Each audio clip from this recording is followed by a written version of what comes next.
I'm George Galloway, and I present Kalima Horra on Al Mayadeen television. Here we are in London. I speak my words freely, either in Parliament, on television, here on the streets of London. Kalima Horra means free word. That's what I speak. So Kalima Horra is a two-way conversation. Check it out on Al Mayadeen television. Welcome to Kalima Horra on Al Mayadeen television, coming to you from London with me, George Galloway. 1 year ago, murder most foul took place at the Baghdad airport. Mahdi al-Muhandis and General Qaseem Soleimani were savagely murdered from the air by the United States of America, which made no attempt to conceal their involvement in the crime, indeed boasted of that crime. But as the French statesman Talleyrand said when told of the murder of a political opponent, his secretary said it's a terrible crime.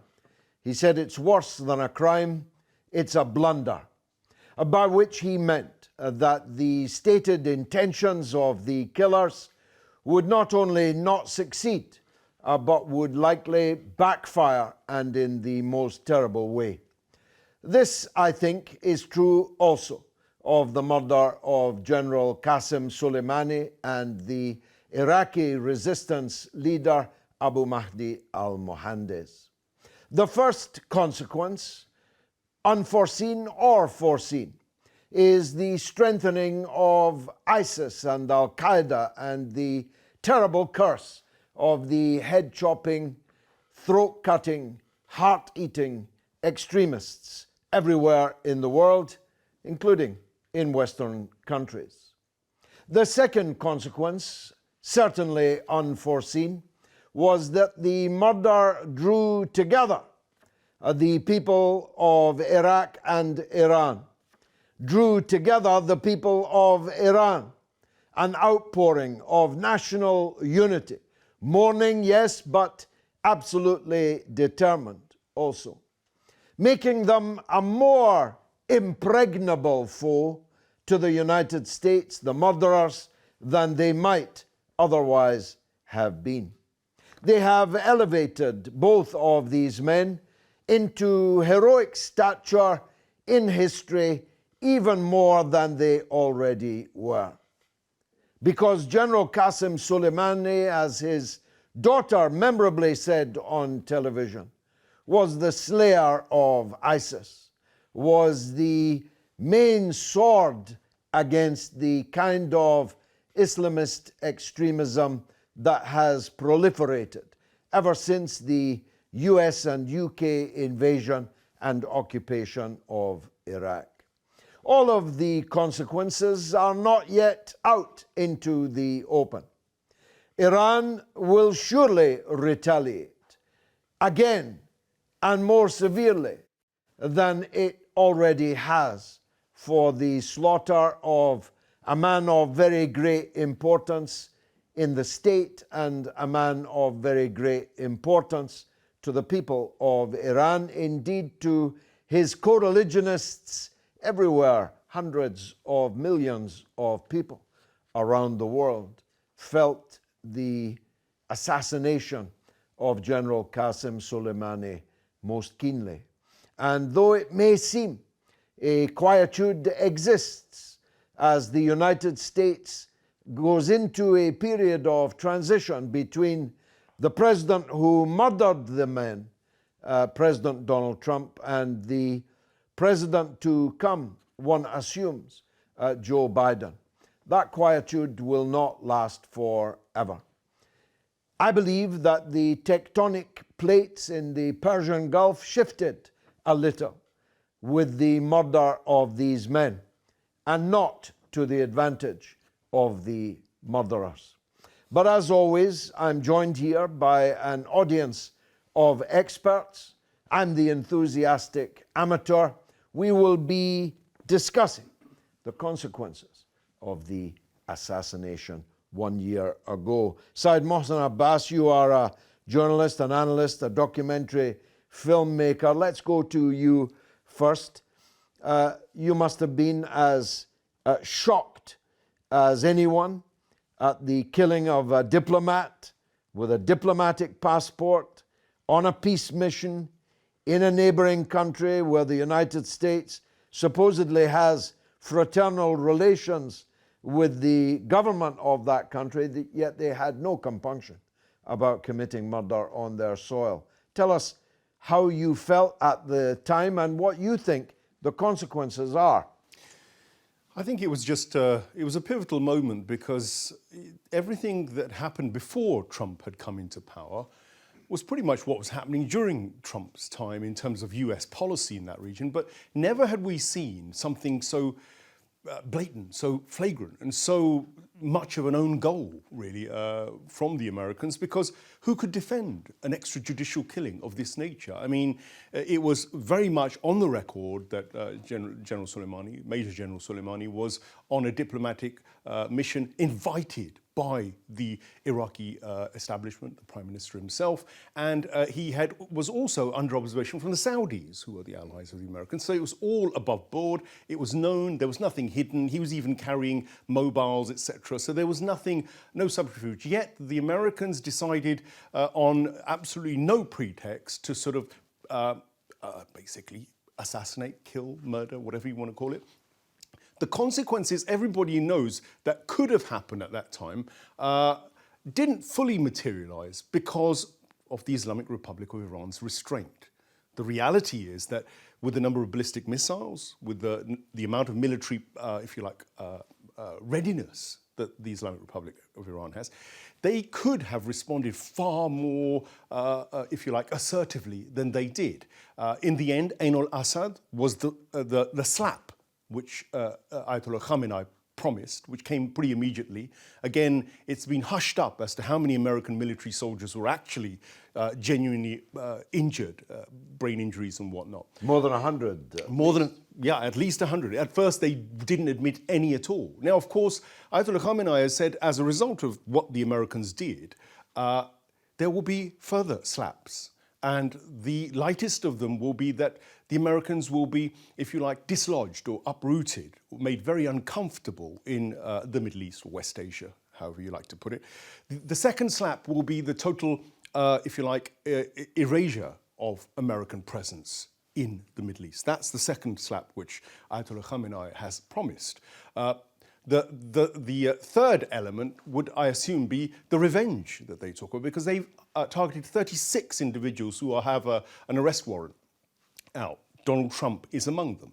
And the Iranians have promised that they will exact revenge at a time and place of their choosing, when they feel it is right. So already that revenge, if you like, is on the table. As to when they do it, how they do it, that remains to be seen. If Iran had responded with even more, if you like, vicious ballistic missiles attacks, they could have reached Tel Aviv. They could have reached any of the allies of the Americans in the Middle East there. It would have been a potential world war. That's what Donald Trump was playing with when he did this absolutely outrageous and stupid move, quite frankly. Now it's not improved. The situation has been compounded by the murder of Mohsin Fakhrizadeh, the nuclear scientist. Again, the same thing, only this time on Iranian soil. And for that, again, the IRGC has promised a response, and that response is now guaranteed. And it's the Americans who are pushing constantly for war, along with the Israelis egging them on, and actually now alleged to be directly participating in it with the murder of Mohsin Fakhrizadeh. The situation, though, must be difficult for the Iranian government. You can keep on saying there will be a reaction, there will be an answer, there will be revenge. Meanwhile, more and more people keep getting murdered. To what extent do you think these events, let's conflate them for a moment, sure, the Fakhrizadeh assassination, the assassination of General Soleimani, To what extent will that bring about political changes inside the Islamic Republic itself? Well, the changes have already begun. First of all, in 2021, the elections are due again in Iran, just as in the American situation we've got it now. The Iranian establishment will change, and it's pretty much guaranteed that the hardline conservatives will come back into power in Iran. Now, that has major implications because so far, the JCPOA, the negotiating element, the reformist element within Iran, the ones who want to sit down around the table with the Americans and make some kind of deal, actually, deep down, those guys like Rouhani and Jawad Zarif, who've been the incumbent powers within government, they'll be out. And if they go out and the return of the conservatives happens, then we've got a situation where there is no, there's no difference between the government and, if you like, the people in the background, whether it's the IRGC or whether it's the office of the Ayatollah Khamenei.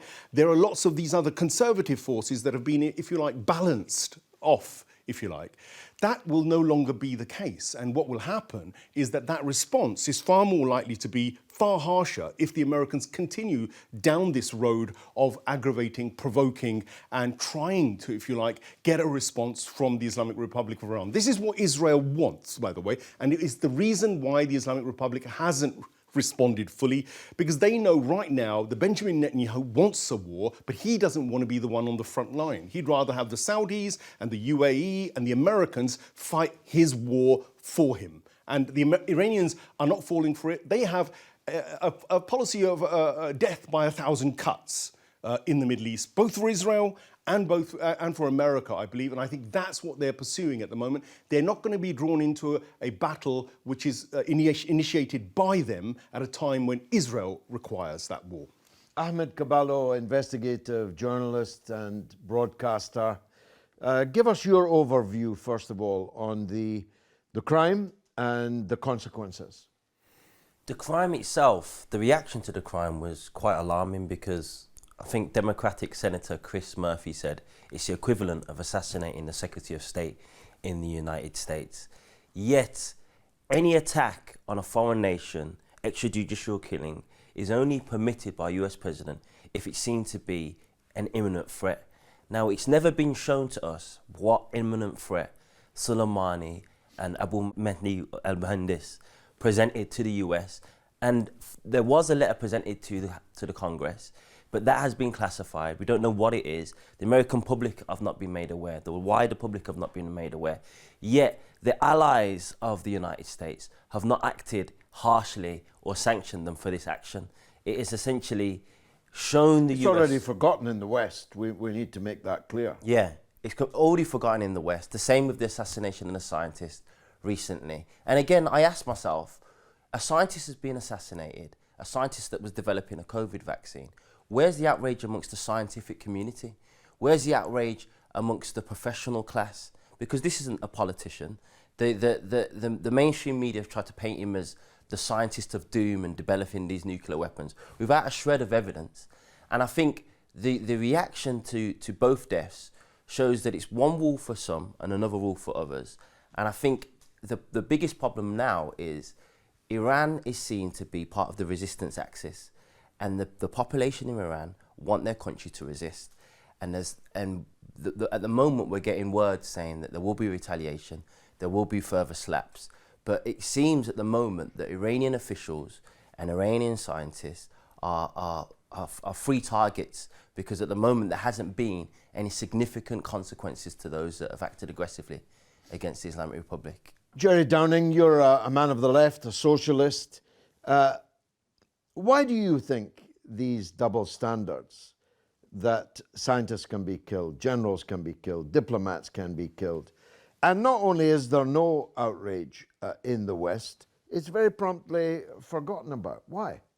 Because the United States remains the global imperialist hegemonic power. It rules it over every other imperialist nation. For instance, it sanctioned Iran, and not alone did it sanction Iran, but it sanctioned the countries that refused to sanction Iran.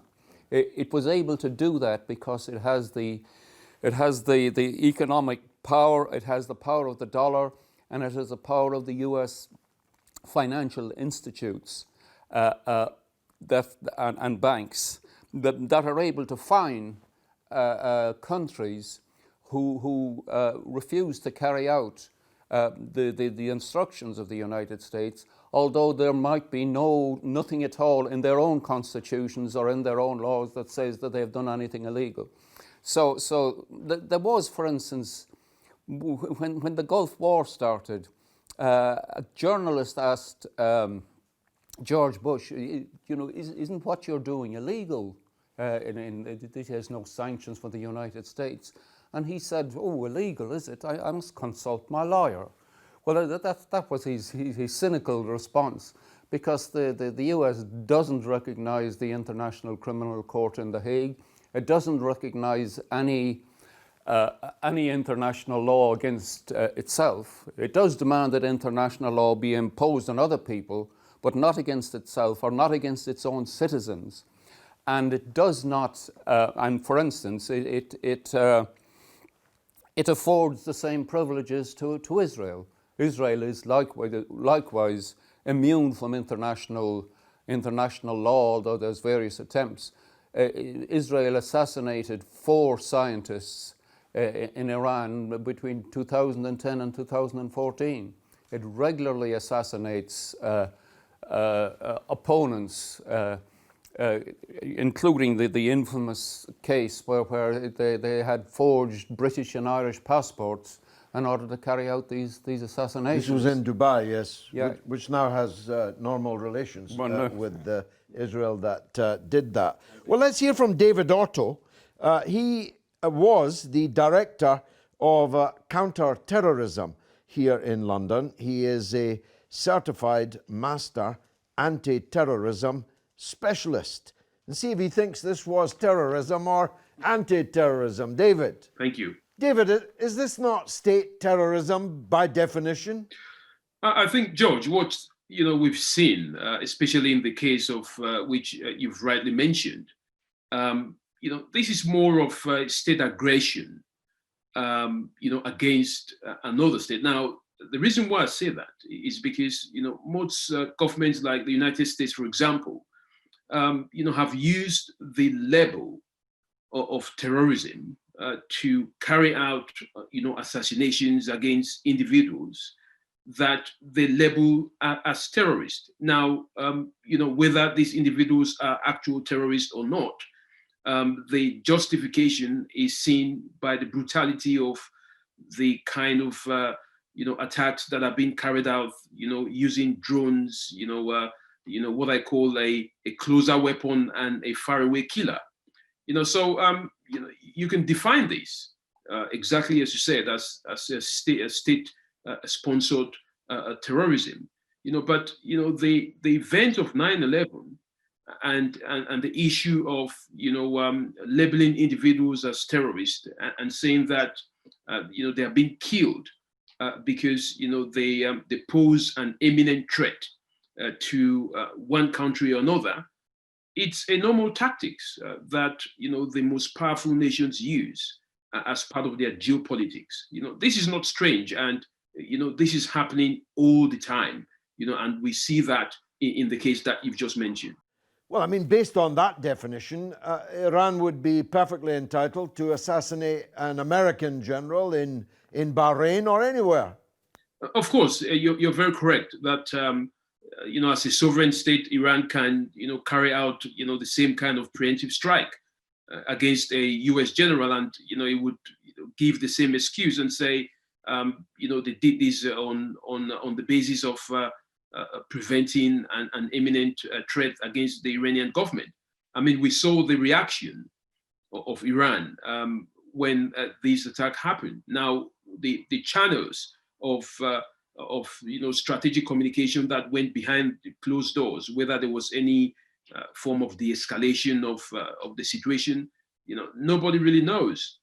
But I can tell you that Iran, had all the rights, to retaliate.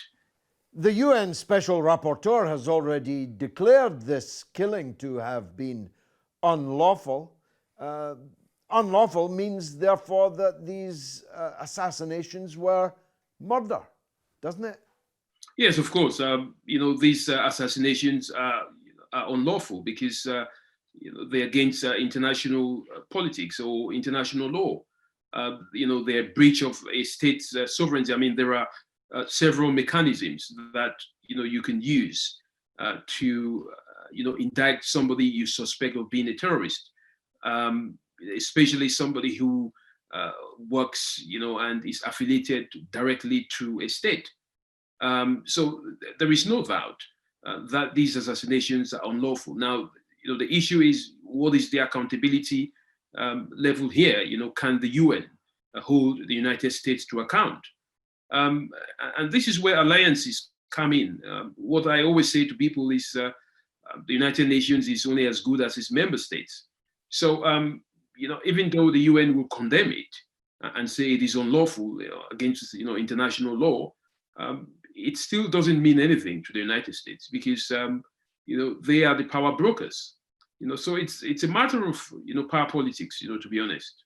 Why were Western countries virtually silent on such criminal action? I think, as I mentioned to you earlier on, geopolitics is about coalitions. If the Western countries have a coalition against Iran or against any other state, they would back the preemptive strike, which is carried out by the United States. Even they may stay quiet, they may not say anything. That itself is a sign that they by staying silent, they agree with what the United States is doing. Now, this is how geopolitics works, and unfortunately, it's a situation where the bigger fishes swallow the small ones. So this is not strange, George, to see this happening. How will incoming President Biden deal with the consequences of these assassinations? I think, the United States, always has, its domestic, policy that, may have, the Democrats may not like the Republicans' domestic policies, but when it comes to their foreign policies, there is very little difference. Exerted, on the foreign policy angle. I don't think, we would see any major shift on the basis of relations, between friends and foes. Biden may have, won the seat, against Donald Trump, who is a Republican, but these are two parties, that speak the same language, when they step out of, their soil. So I really don't see a policy shift, as much as one would think. It may be a change of, administration, but these policies, might likely remain unchanged. So that's it then, the law of the jungle. Much more coming up after this.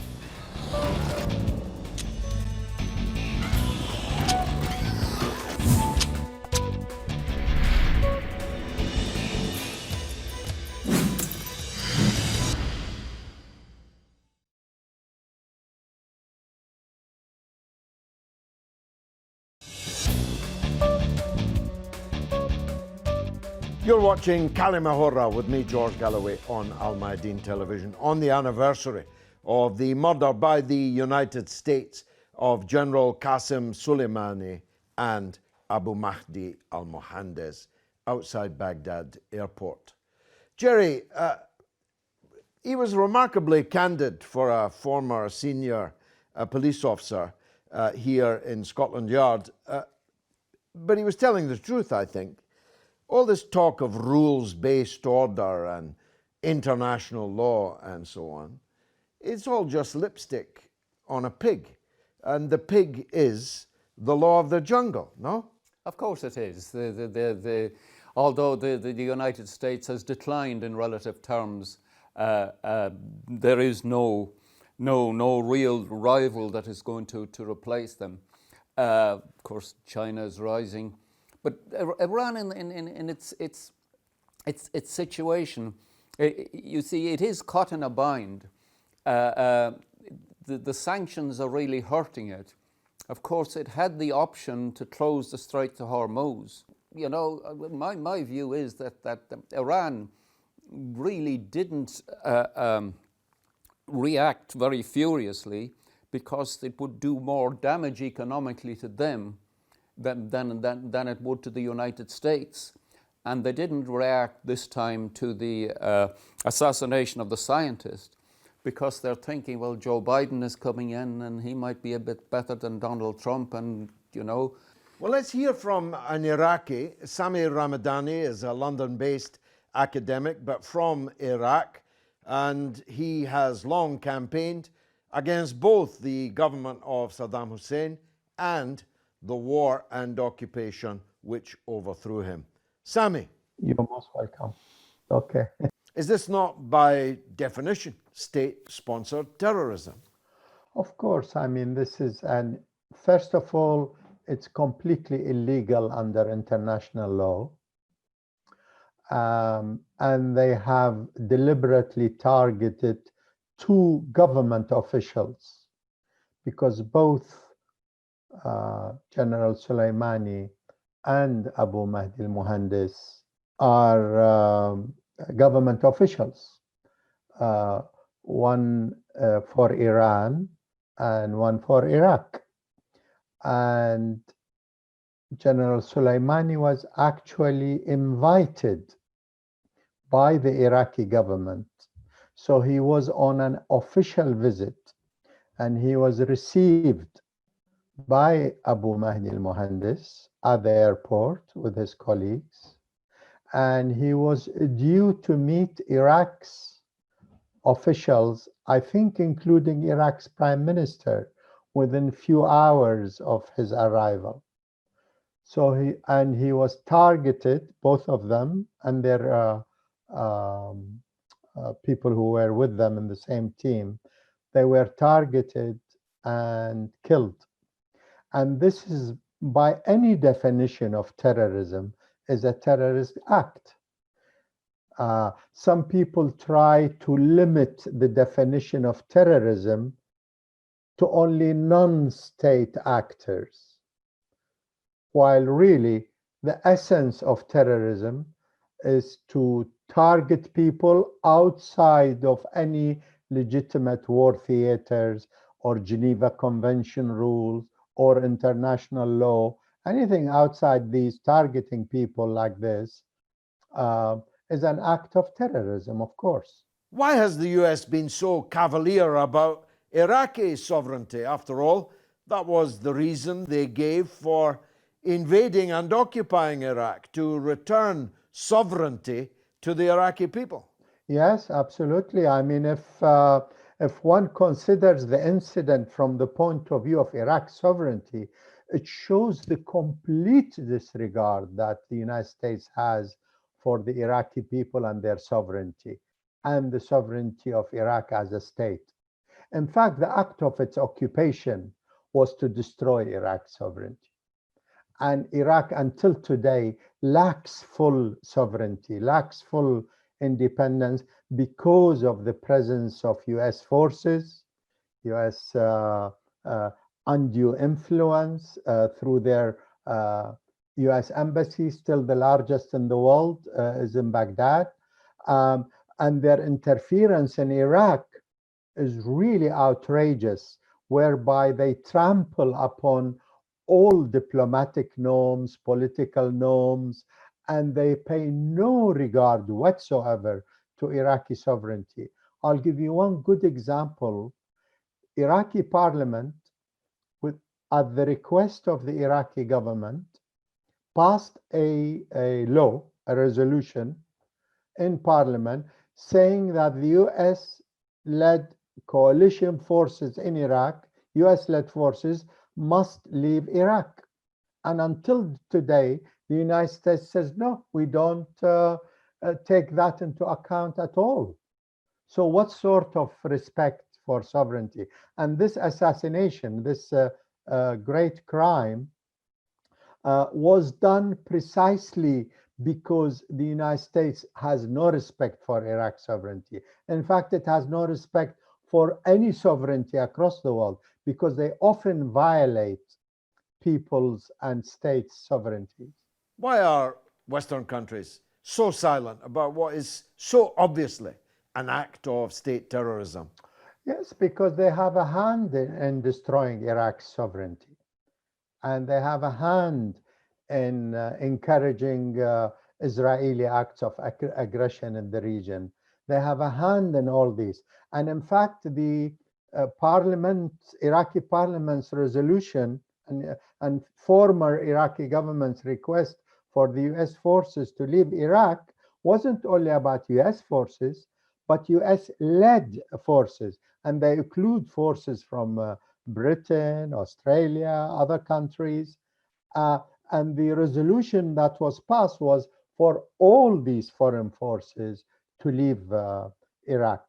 But the United States and its allies, especially Britain, are too closely tied together. The British government follows US policy to the line, to the dot, especially regarding the Middle East. And Britain has been known to do that constantly, including, of course, the invasion and occupation of Iraq in 2003. How should the Biden administration deal with the consequences of this assassination? Well, the first thing he should do really is withdraw his forces. Withdraw US forces completely from Iraq, because their presence is linked to their point of entry, which was the invasion and occupation of Iraq.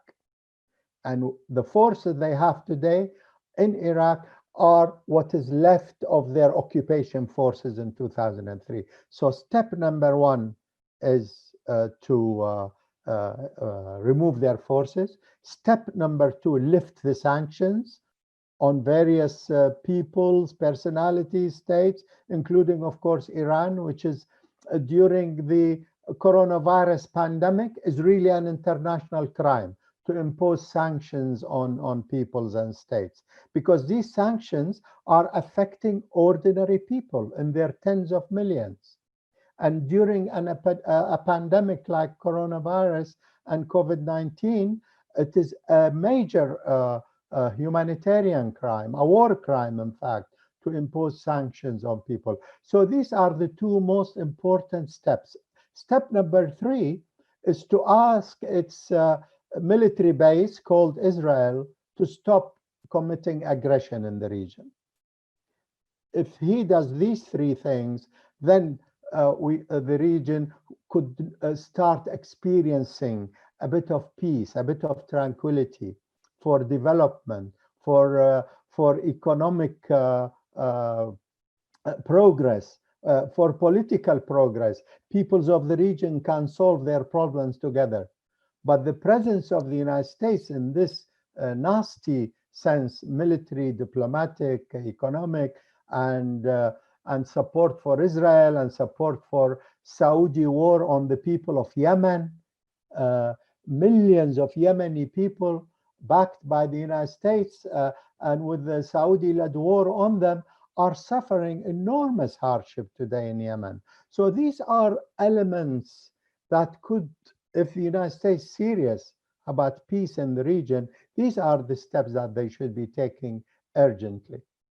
Ahmed, the bottom line is the United States did this because they can. Yes. And the rest of the world cannot make them pay a price, at least not yet. That's the size of it, isn't it? It is, but the United States also pulled out of the Paris Climate Change Agreement because they could. But the difference is the Western liberal allies spoke up in defense of the agreement. They did not speak up in defense of Iraq's sovereignty. They did not speak up in defense of Iranian sovereignty.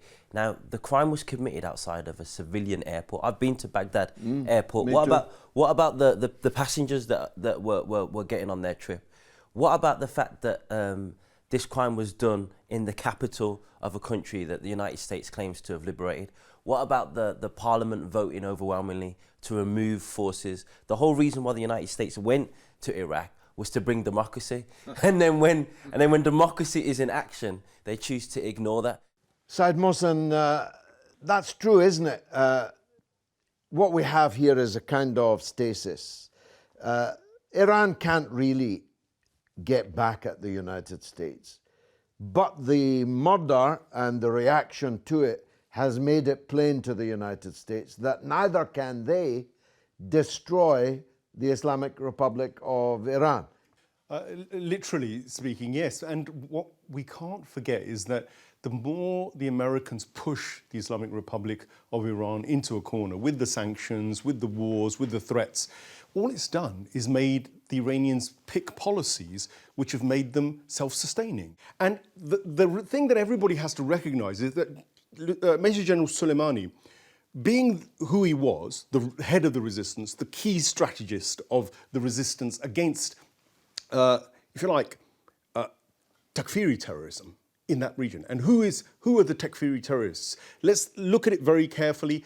In Syria, it's on record that I think Russell was his name, Jacob Russell, I believe, in a WikiLeaks, Julian Assange's WikiLeaks, said clearly to Hillary Clinton, Al-Qaeda is on our side. That's literally the words that he used in that statement in 2012, February 2012, affirming that America was doing business with Al-Qaeda in Syria. That spread across Iraq. All I can see is that our own establishments are voting for our insecurity, for more terrorism of that Takfiri kind coming onto our shores, more Takfirism and terrorism spreading across West Asia, more refugees and migrant crisis as a result of the displacement due to the wars. America, by Trump's own admission, has spent over $7 trillion on war in the West, in West Asia.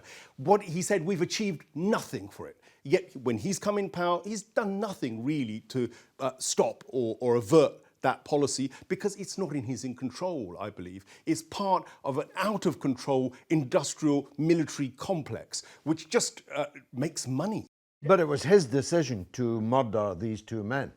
Well, and for that decision, he's on effectively a warrant for arrest and could be worse. So he will, I think, eventually, be brought to account if the Iranians get their own way. I don't think the Islamic Republic of Iran is really scared of a confrontation. Gerry, imagine the good luck of the then British Foreign Secretary, William Hague, to be trapped in a lift with me, as he was. And I said to him then that the knives you are giving to the Takfiri fanatics in Syria will one day be in this building, looking for you and looking for me. But how do you explain, I can't, why the public in Britain and the United States appears so unconcerned that Al-Qaeda is on our side, as you said, quoting WikiLeaks, that our policy is so self-evidently not only not moral, but actually very stupid. How do we explain that? Well, the reason is historical, of course. Traditionally, Labour leaders have sought to privilege their own working class by the booty of empire. That's how they've done it. Of course, Jeremy Corbyn was a shift away from that, but now we've shifted back to that. My view is that the world won't fundamentally change from that capitulation to the power of imperialism until the dollar collapses as the world's trading and reserve currency. The dollar as the world trading and reserve currency enables the United States to effectively force the rest of the world to bolster its own economy. It robs the rest of the world through that. So there's been various attempts to undermine the dollar, and in Libya, that was one of them, and Iraq, etc. But that is the one thing that U.S. imperialism and Democrats and Republicans must prevent. They've got to keep control of the world economy via the dollar and via the World Bank. That's why, in our view, neither China nor Russia should be called imperialist in the classic Marxist sense. But Ahmed, you do, I used to say, don't imagine that we're ruled by James Bonds. They're more Austin Powers.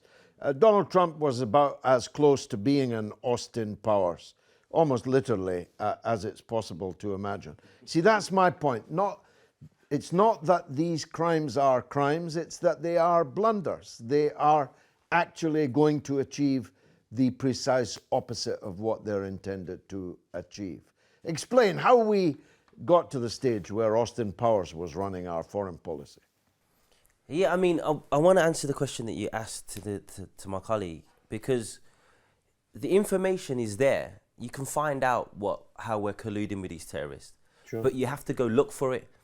We just saw the trial of Sami Ramadani's brother, and This is the mass murderer of children at the Manchester Arena. Yeah. that's right. And they went through every single detail, where he lived, the sports that he played.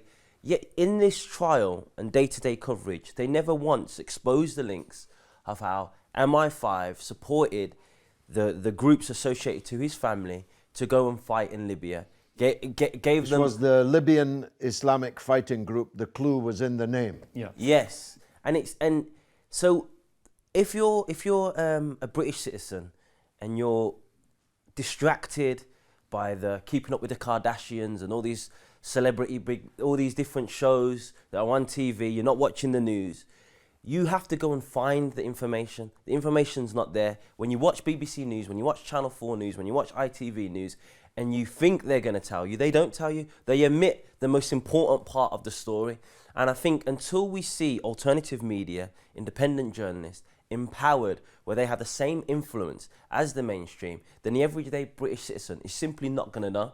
I don't think if you was to explain to Pat on the street that the people that are putting our lives in danger at home, our government is supporting and funding them abroad, she'd be outraged. But who tells Pat on the street?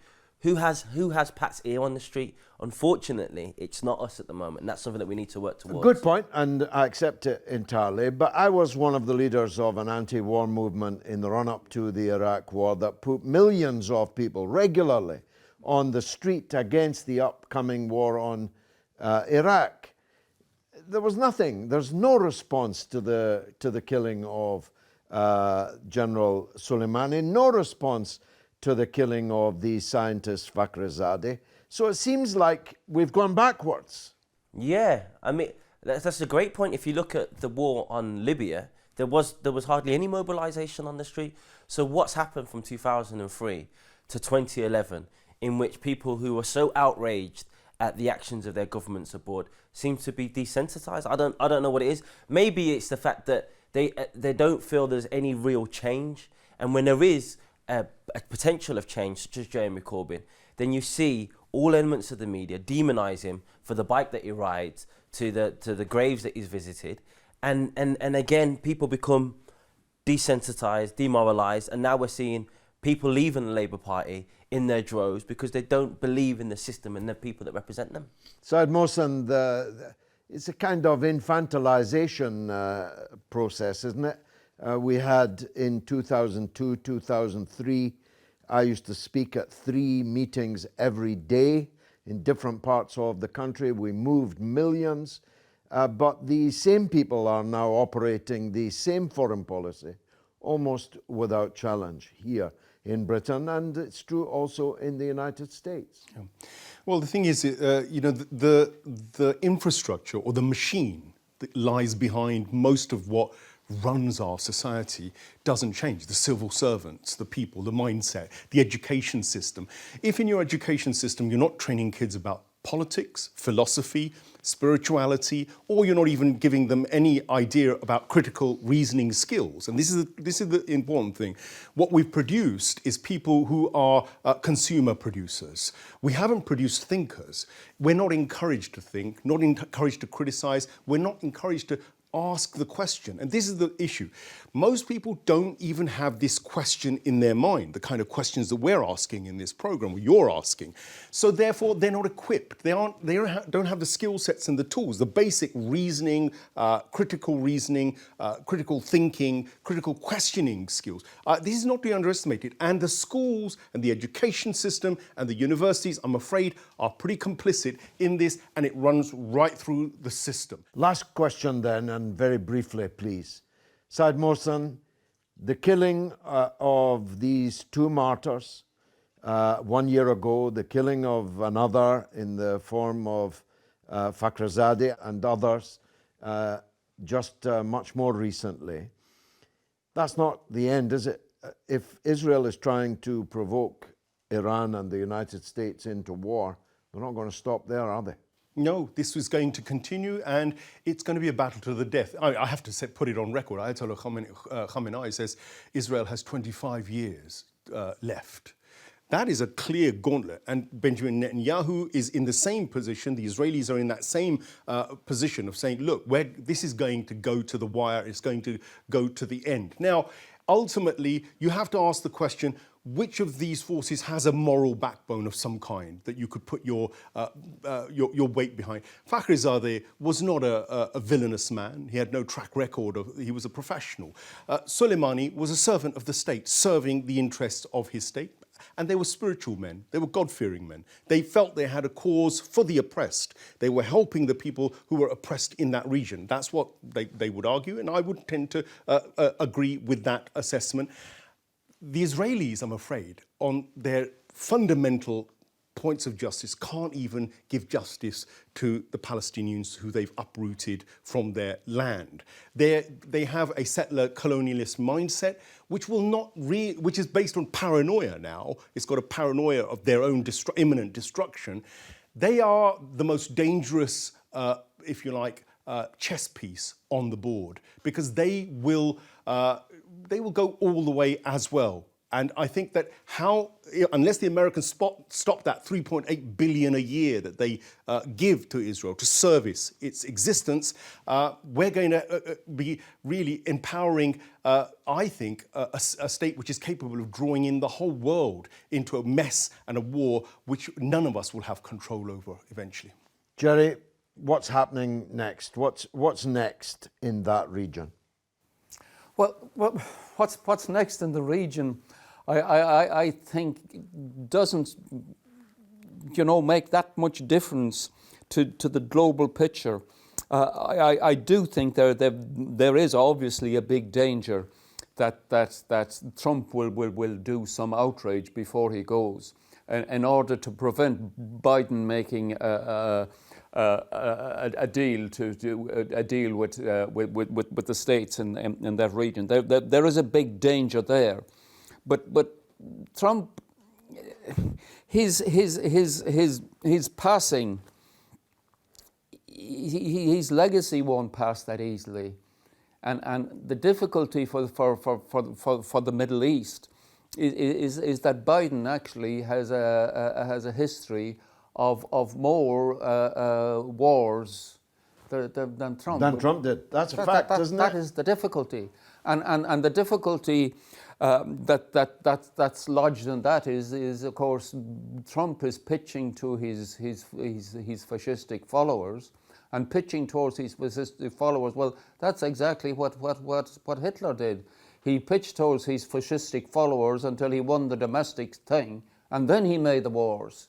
Trump was not a peacekeeper or anything like it, but he prioritized crushing. And I think that the attempts to impose fascism in the United States will force the U.S. working class to fight. I think, you can have the lowest strike records, and you could have all that since records began in the 1880s, but it's never been the case that the working class has not revived. It will revive, of course, and it will fight, and there's great hopes with people like the Black Lives Matters and those whole move. We know it will revive.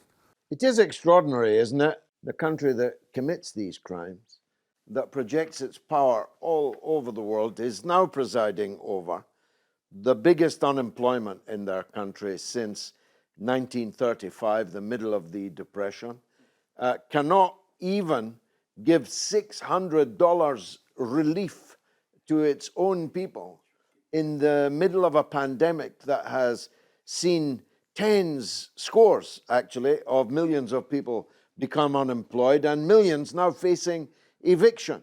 How do you square that apparent contradiction? I don't think you can square that apparent contradiction, and I think with the Iraq war, at the same time there was Katrina, and people were asking at the time, how can we be spending billions and trillions of dollars to fight in Iraq, to fight in Afghanistan? Meanwhile, there's people lying on a bed afloat in the middle of some floods and they can't get government assistance. And I think this brings into being the contradiction within the American system. It claims to be the greatest democracy in the world. It claims to be the land of the free. Yet the people there are now rioting. They're now civil unrest, and now there's a health pandemic. They've got the worst numbers of any country in the world. The government's had an atrocious response to it, and yet they seem to be saber rattling against more aggression in the Middle East. There has to be, I agree with my colleague here, there has to be a moment where there's a realization amongst the working class that this country is not working within our interest, and we need to fight for a country that does work within our interest and puts, like Trump said but failed to deliver on, America first. Putting America first would be fine if it meant that they would let the rest of the world actually attend to their own business without interference, without violence, and without the kind of murder that we commemorate in this program this evening. Thank you for watching.